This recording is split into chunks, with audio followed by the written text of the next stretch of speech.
भारत और रूस सहयोग के नए नए रास्ते तलाश कर रहे हैं। कारोबार कैसे आसानी से हो, इसके नए रूट पर काम किया जा रहा है। भारत रूस के बीच शिप बिल्डिंग, भारतीय नाविकों को बर्फीले समुद्री इलाकों में जहाज चलाने की ट्रेनिंग, नई शिपिंग लेन पर निवेश पे समझौता और एमओयू साइन किए गए। इनमें सबसे खास है चेन्नई व्लादिवोस्तोक समुद्री गलियारा। भारत और रूस में कारोबार स्विस कनाल के जरिए होता था, जो काफी सकरा पोर्ट है। यह रास्ता कई बार ब्लॉक भी किया गया है। ये ट्रेड रूट सेंट पीटर्सबर्ग से मुंबई के बीच है, जो 16,066 किलोमीटर लंबा है।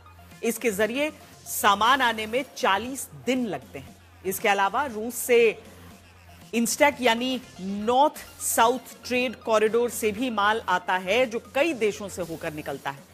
लेकिन अब एक नए रास्ते चेन्नई व्लादिवोस्तोक समुद्री गलियारा 24 दिन में पूरा करेगा। 16 दिन कम लगेंगे, 5,067 किलोमीटर दूरी कम होगी। इसके जरिए चीन, जापान तक भी पहुंच नजदीक हो जाएगी। सुमित चौधरी मेरे सहयोगी इस समय जुड़ रहे हैं। सुमित, समझौतों को लेकर जो जितनी चर्चा हो रही है वो एक तरफ, लेकिन ये जो दूरी घट जाएगी ना, 5,000 किलोमीटर, हम उस हिसाब से देखें या हम दिनों के हिसाब से देखें, ये कम होती दूरी बहुत सारे नए आयाम खोलेगी।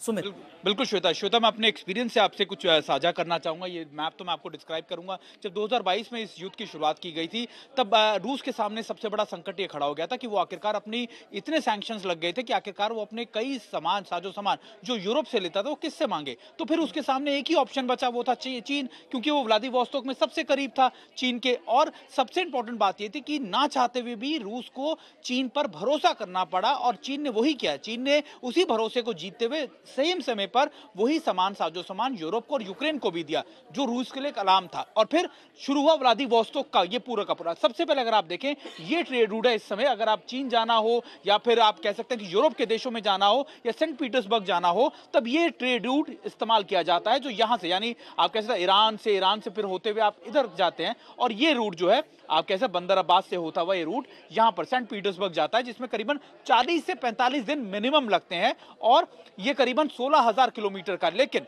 जब आप दूसरे नक्शे की तरफ जाते हैं, कि यानी जब हम अब इधर से रूट अगर आप हमारी दूसरी स्लाइड दिखा सके हमारे पीछे, तो ये दूसरा रूट तैयार किया है चेन्नई के पास से। ये व्लादिवोस्तोक जाता है ऊपर की तरफ, यहाँ है व्लादिवोस्तोक। और अगर इस रूट की बात करें तो ये नया रूट ज्यादा यूजफुल है, क्योंकि ये सिर्फ और सिर्फ 20 से 22 दिनों के अंदर, ये देखिए ये है वो रूट, यानी चेन्नई से जाता हुआ, यहां से जाता हुआ ये रूट व्लादिवोस्तोक को टच करता है, जो 16 दिन में मिनिमम, आप कह सकते हैं 16 दिन के अंदर। और आप कह सकते हैं कि इससे सबसे बड़ी खासियत ये है कि इससे 5,000 किलोमीटर आप कह सकते हैं वो दूरी कम हो जाती है। यानी यहाँ पर 16,000 लगता था, यहाँ पर सिर्फ 10,000 किलोमीटर की ये समुद्री आप कह सकते हैं जो रूट है, इसको पार कर। लेकिन ऐसा नहीं है कि ये साझेदारी सिर्फ श्वेता यहीं तक रुकेगी। व्लादिवोस्तोक के बाद कई और रूट हैं जिनके ऊपर काम किया जा रहा है। वो है यहाँ पर एक और 2-3 और ऐसे पोर्ट्स हैं जहां पर लगातार विशाखापट्टनम और दूसरे पोर्ट को जोड़ने का काम भी चल रहा है। यानी मल्टीपल रूट्स बनाए जाएंगे, ताकि कई पोर्ट्स के ऊपर ना सिर्फ आप नेचुरल गैस की बात कर लीजिए, ऑयल की बात कर लीजिए, आप दूसरे रॉ मटेरियल की बात कर लीजिए, ताकि ये रूट अगर ज्यादा से ज्यादा स्टेब्लिश हो गए तो निश्चित तौर पर ना सिर्फ भारत के लिए रूसी मार्केट खुलेगी, बल्कि जो हमारे ऑयल और नेचुरल गैस हैं उनकी भी आप कह सकते हैं उनमें उनकी कीमतों में कमी आएगी। 16 दिन की कमी, सबसे बड़ा 16 दिन की कमी इस रूट पे जो होते हुए दिखा रहे हैं, अच्छे से आपने समझाया। बहुत शुक्रिया सुमित।